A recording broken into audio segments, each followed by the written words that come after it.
আঁখি মেলে দেখি ছুটিতেছি মোরা অবিরত মাঠ ফেলে, হলুদে সবুজে আলোতে মেঘেতে দিগন্ত উঠেছে ভোরে। কত মাঠ ঘাট পাহাড় নদী ফেলে ছুটে চলা এই ট্রেন, কত মুহূর্ত, কত স্মৃতি, কত মিলনের তীর্থক্ষেত্র। তাই তীর্থক্ষেত্রে যাওয়ার সঙ্গী হিসেবে ট্রেন জার্নিকে কি কখনো মিস করা যায় বলুন? আজ 7ই নভেম্বর 2023 সপরিবারে বেরিয়ে পড়েছি বেনারসের উদ্দেশ্যে। আমাদের বাড়ি কলকাতার পাইকপাড়ায়। ওখান থেকে ক্যাব বুক করে এখন এগোচ্ছি হাওড়া স্টেশনের দিকে। সাথে আছে আমার বাবা, মা, আমার অর্ধাঙ্গিনী। এবারের প্ল্যান হচ্ছে আমরা 3 দিন বেনারসে কাটাবো। একদিন চলে যাব এলাহাবাদ প্রয়াগরাজে, আর আরেক দিন রেখেছি লখনৌ শহরটা ঘুরে দেখবার জন্য। অর্থাৎ মোট 5 দিনের ট্যুর প্ল্যান। এই ট্যুর প্ল্যানটা আমরা কিভাবে করেছি, প্রত্যেক দিনের অ্যাক্টিভিটিগুলোকে কিভাবে সাজিয়েছি, তা সবটাই আপনাদের কাছে শেয়ার করব। নমস্কার, আমি বুকুন। সঙ্গে থাকুন আমার ট্রাভেল এবং ফটোগ্রাফি চ্যানেলে। এখন বাজলো 7:45। পৌঁছে গেছি হাওড়া স্টেশনে। আমরা দুন এক্সপ্রেসে চড়ে এবারে যাত্রাটা শুরু করব। ট্রেনটা দেবে এই ওল্ড কমপ্লেক্সে।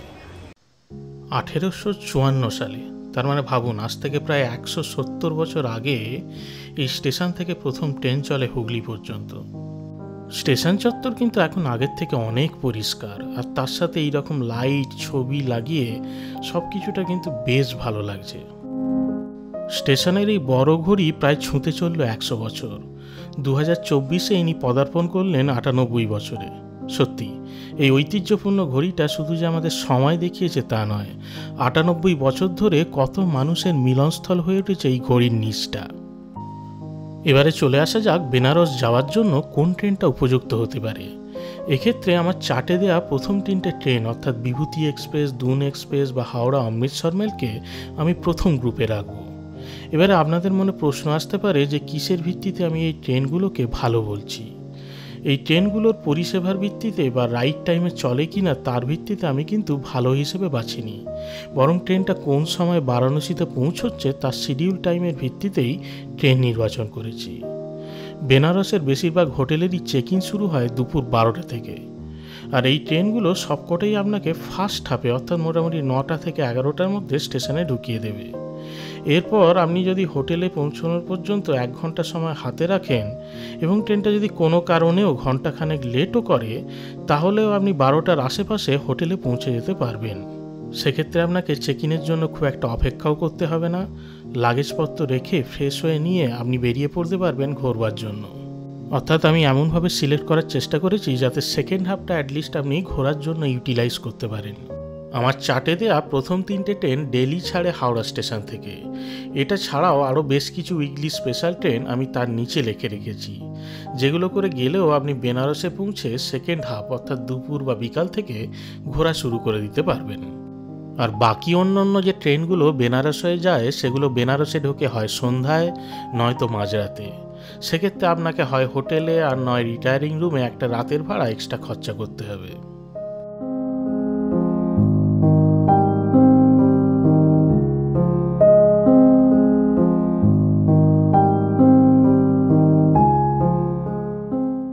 দুন এক্সপ্রেসে আমরা এসি 3 টায়ারে সিট বুক করেছি। আমাদের সিট পড়েছে B3 কোচে। সময় হয়ে এলো, চলুন উঠে পড়া যাক।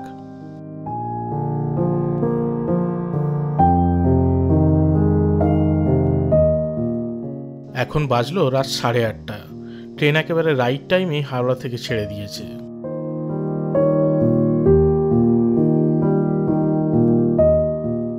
পুরী বন্দে ভারতটা এখন হাওড়ায় ঢুকছে। এখন আমরা ডিনারটা সেরে নিয়ে শোয়ার প্রস্তুতি শুরু করি। আবার কথা হবে পরের দিনের সকালে।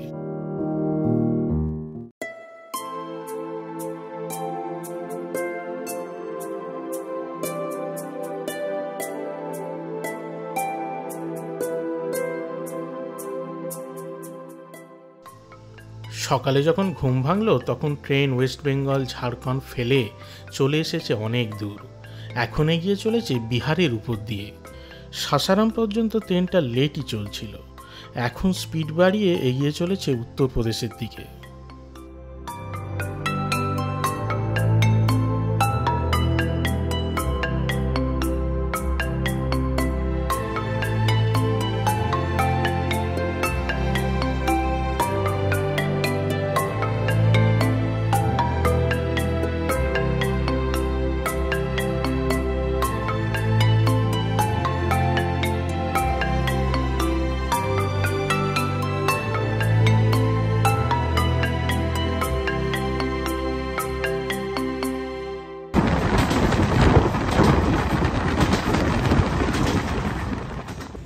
ট্রেন এবার এগোচ্ছে পণ্ডিত দীনদয়াল উপাধ্যায় জাংশনের দিকে, যার আগের নাম ছিল মুঘলসরাই জাংশন। 2018 সালে এর নাম মুঘলসরাই থেকে চেঞ্জ করে রাখা হয় পণ্ডিত দীনদয়াল উপাধ্যায় জাংশন। এই স্টেশনটার কিন্তু একটা হিস্টোরিক্যাল ইম্পর্টেন্স আছে। কেন জানেন? 1862 সালে ব্রিটিশদের East India Railway Company Delhi আর কলকাতার মধ্যে বাণিজ্য সংযোগ করার জন্য এই স্টেশনটা তৈরি করেন। অর্থাৎ এই স্টেশনটা কিন্তু বেশ পুরনো। এই স্টেশনটাকে অনেকেই গেটওয়ে টু ইস্ট ইন্ডিয়াও বলে থাকেন, কারণ এই স্টেশন তৈরির পরই হাওড়া স্টেশন পর্যন্ত রেল সংযোগ করা হয়। সেই সময়টা এই জায়গাটা ছিল মুঘল সাম্রাজ্যের অধীন। মুঘলদের ব্যবসা বাণিজ্যের জন্য ব্যবহৃত গ্র্যান্ড ট্রাঙ্ক রোডের গায়েই এই স্টেশনটা তৈরি করা হয়। তাই ব্যবসা বাণিজ্য আরও ত্বরান্বিত হয়েছিল সেই সময়ের ইস্ট ইন্ডিয়া কোম্পানির সঙ্গে। সম্রাট শেরশাহ সূরির সময় থেকে এই জায়গাটা অর্থাৎ এই টাউনটার নাম ছিল মুঘলসরাই, আর সেই জন্যই এই স্টেশনটার নাম হয়েছিল মুঘলসরাই জাংশন। এখন বাজলো সকাল 9:30, আমরা পৌঁছে গেছি দীনদয়াল উপাধ্যায় জাংশনে। এই স্টেশনে ট্রেন 10 মিনিট দাঁড়ায়, তাই কেউ যদি চান তো চটজলদি খাবার দাবারও তুলে নিতে পারেন। সালটা ছিল তখন 1968। এখনকার বিজেপি অর্থাৎ ভারতীয় জনতা পার্টির তখন নাম ছিল ভারতীয় জনসংঘ। আর পণ্ডিত দীনদয়াল উপাধ্যায়, যিনি কিনা একজন বিশিষ্ট আরএসএস কর্মী, তিনি বিজিএসের চেয়ারপারসন হিসেবে নির্বাচিত হন। আর শোনা যায় ওই বছরই কোনো এক অজ্ঞাত কারণে ওনার মৃত্যু হয় ওই মুঘলসরাই স্টেশনের কাছে, যার কোনো সঠিক কারণ এখন জানা যায় না। আর ওনার স্মৃতিতেই এখনকার স্টেশনের নাম। স্টেশন ছাড়ার পর ট্রেনটা একটা সুন্দর বাঁক নিতে শুরু করে আর এগোতে থাকে গঙ্গা নদীর দিকে। সামনেই যে নীল রঙের মালগাড়ির ইঞ্জিনটা আসছে, এটা কিন্তু সচরাচর দেখতে পাবেন না। বন্দে ভারতের মতোই এই ইঞ্জিনটা কিন্তু ভারতীয় রেলের নতুন সদস্য। এই ওয়াক 12B ইঞ্জিনটার ক্ষমতা 12,000 হর্স পাওয়ার, এবং এটা এখনও পর্যন্ত ইন্ডিয়ার সবথেকে পাওয়ারফুল এবং ফাস্টেস্ট লোকোমোটিভ ইঞ্জিন। এবং আরও ইন্টারেস্টিং ব্যাপার হলো এই ইঞ্জিনটায় আছে জিপিএস এবং উন্নত প্রযুক্তির সফটওয়্যার, যা দিয়ে ফেলিওর অ্যানালিসিস এবং প্রিভেন্টিভ মেনটেন্যান্স সম্ভব। দেখুন রাস্তাটা কি সুন্দর বেঁকে ব্রিজের উপর উঠে গেছে। এটাই হচ্ছে বিখ্যাত ডাবল ডেকার ব্রিজ, যেটা মালব্বিয়া ব্রিজ বা ডাফরিন ব্রিজ নামে পরিচিত। আর এটাই একমাত্র ডাবল ডেকার ব্রিজ যার উপরের রাস্তাটা হলো জাতীয় সড়ক জিটি রোড। এই ব্রিজে উঠে পড়া মানেই আপনি বেনারসের খুব কাছে চলে এসেছেন। আর এর নিচ দিয়েই বয়ে যাচ্ছে বেনারসের গঙ্গা। এই সেই গঙ্গা যে গঙ্গাকে দেখার জন্য আপনি যাচ্ছেন বেনারস।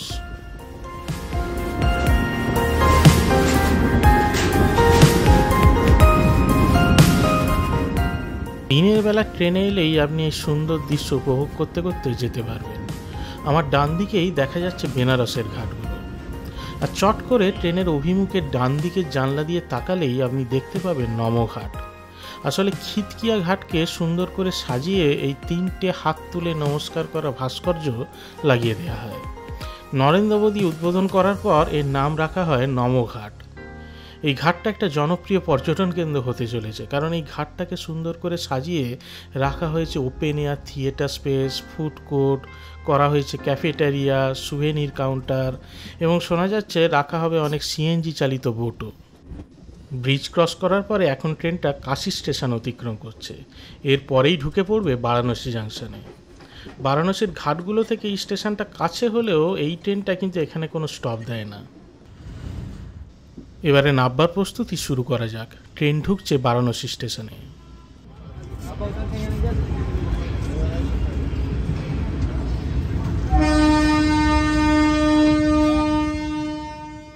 স্টেশনের সিঁড়ি ছাড়াও লিফট, এসকালেটার সবই রয়েছে। লাগেজ নিয়ে ওঠা বা বয়স্কদের কোনো অসুবিধা হবে না। ট্রেন পৌঁছানোর শিডিউল টাইম ছিল 10:20, কিন্তু আমাদের ট্রেনটা ঢোকালো 10:44, অর্থাৎ প্রায় 22 মিনিটের মতো লেট করলো ট্রেনটা। ওভারব্রিজ পেরিয়ে আমরা এগোচ্ছি 1 নম্বর প্ল্যাটফর্মের দিকে। 1 নম্বর প্ল্যাটফর্মের বাইরে থেকেই পাওয়া যায় বারাণসীর ঘাটের দিকে যাওয়ার গাড়ি। दादा कहाँ जाना है आपको? दादा गाड़ी चाहिए? दादा कौन सा होटल में जाना है? যে কোনো ট্যুরিস্ট স্পটে পৌঁছলেই এ এক চেনা শব্দ। তবে আপনাদের বলবো স্টেশন থেকে বেরিয়ে একটু ডান দিকে এগিয়ে চলে আসতে। সেখানেই দেখতে পাবেন অনেক টোটো অটো দাঁড়িয়ে আছে, সেখান থেকে আপনারা দরদাম করে নিন। এরা রেট শুরু করে 500-600 থেকে, তারপর যত দরাদরি করবেন কমতে কমতে 300-250-তে চলে আসবে। তবে মনে রাখবেন স্টেশন থেকে গদৌলিয়া চক অর্থাৎ কাশী বিশ্বনাথ মন্দিরের কাছে যাওয়ার দূরত্ব হলো মোটামুটি 5 কিলোমিটারের মতো। এই পথ যাওয়ার জন্য স্ট্যান্ডার্ড ফেয়ার প্রাইস হলো 120 থেকে 150 টাকা। সুতরাং এই দামের আশাপাশি আপনি দর করিয়ে নামিয়ে আনবেন। আমরা এখান থেকে একটা টোটো নিলাম, ইনি 120 টাকায় যেতে রাজি হলেন।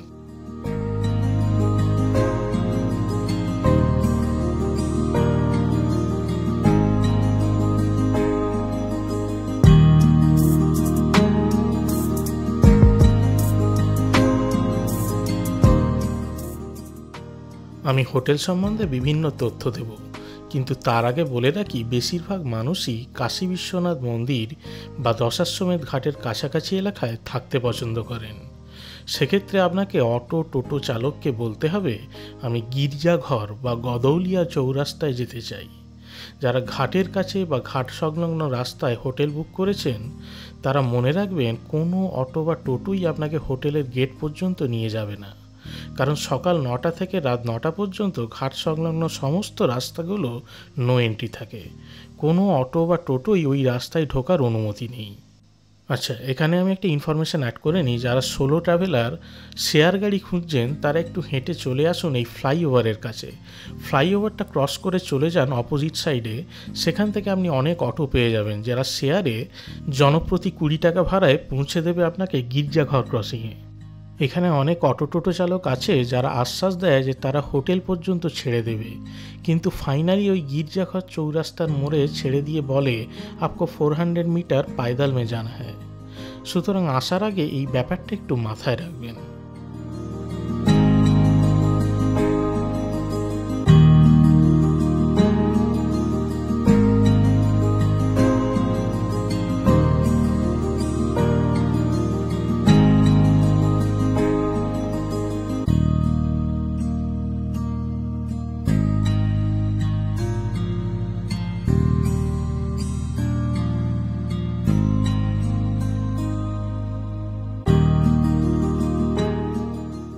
টোটো চালক আমাদের স্টেশন থেকে নিয়ে এসে নামালো গির্জাঘর চৌরাস্তার কাছে, কারণ তিনি আগেই বলেছিলেন যে এর পরে তাদের যাওয়ার পারমিশন নেই।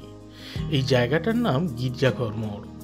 রাস্তার ডান দিকে যে সাদা রঙের চার্চটা দেখছেন এটা সেন্ট টমাস চার্চ, তাই এই জায়গাটারও নাম হয়েছে গির্জাঘর।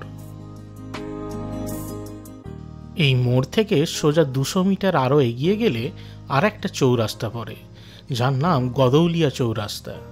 এই চৌরাস্তা থেকে একদিকের রাস্তা দিয়ে পৌঁছে যাওয়া যায় কাশী বিশ্বনাথ মন্দিরের 4 নম্বর গেটে, আর আরেকটি রাস্তাও সোজা চলে গেছে দশাশ্বমেধ ঘাটের দিকে।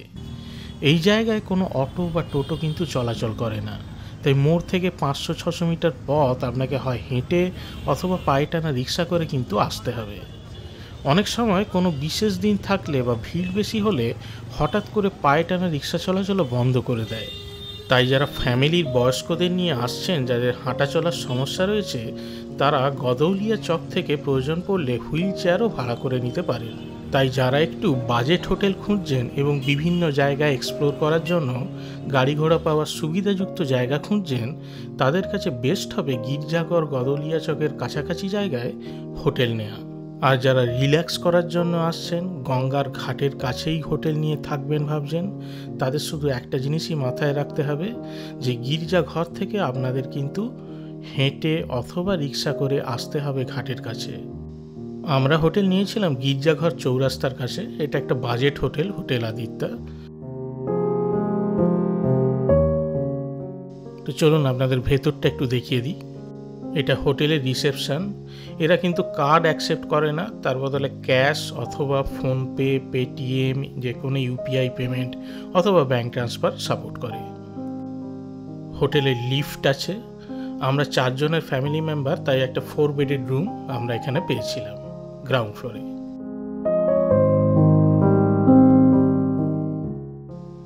এই হলো আমাদের রুম। রুমের টি টেবিল, 2টি চেয়ার, আয়না, টেলিভিশন ছিল। রুমে এসি লাগানোই ছিল, আপনার এসি নন এসি যেরকম বলবেন সেই মতো ব্যবস্থা করে দেবে। আমরা দেয়ালির সময়টায় গেছিলাম বলে 4 বেডের নন এসি এই রুমটার ভাড়া নিয়েছিল 2600 টাকা। তবে মোটামুটি রুমটার ভাড়া সময় বিশেষে 2400 থেকে 2600-র মধ্যে ঘোরাফেরা করে। প্রত্যেকটা বেডের সামনেই পাওয়ার প্লাগ আছে, ফোনের চার্জ দিতে পারবেন। এবার আপনাদের বাথরুমটা একটু দেখিয়ে দিই। বাথরুমে ঠান্ডা জল গরম জলের ব্যবস্থা আছে, মানে গিজার ব্যবস্থা আছে।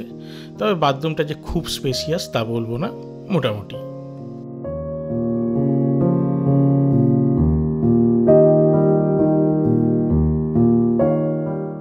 তবে এই রুমটার একটাই ডিসঅ্যাডভান্টেজ হলো এই রুমটায় জামা কাপড় রাখবার কোনো ওয়ার্ড্রপ দেওয়া ছিল না। এটা ছাড়া এই হোটেলে ফ্রি ওয়াইফাই আছে, আর স্টাফেদের ব্যবহারও ছিল খুব ভালো। এই হোটেল বুকিং করার ফোন নাম্বার এবং আরও অন্য হোটেলের ফোন নাম্বার আমি আমার ভিডিওর ডেসক্রিপশন বক্সে দিয়ে রাখলাম। যারা আসতে চান তারা একটু খুলে চোখ বুলিয়ে নেবেন। আজকের পর্ব এ পর্যন্তই থাক। পরবর্তী পর্বের ভিডিওতে আনছি আমাদের বেনারসের ট্যুর প্ল্যান, তার সঙ্গে বিশ্বনাথ মন্দির দর্শন এবং সন্ধ্যা আরতি। চ্যানেলটিকে সাবস্ক্রাইব করে দেখতে থাকুন আমার ভিডিওগুলো। সকলের শুভকামনা করে শেষ করলাম আজকের ভিডিও। ভিডিওটি সম্বন্ধে আপনার মতামত কমেন্ট বক্সে জানাবেন। ভালো লাগলে একটা লাইক করবেন, আর সঙ্গে থাকবেন। আবার আসবো পরবর্তী পর্বের ভিডিও নিয়ে।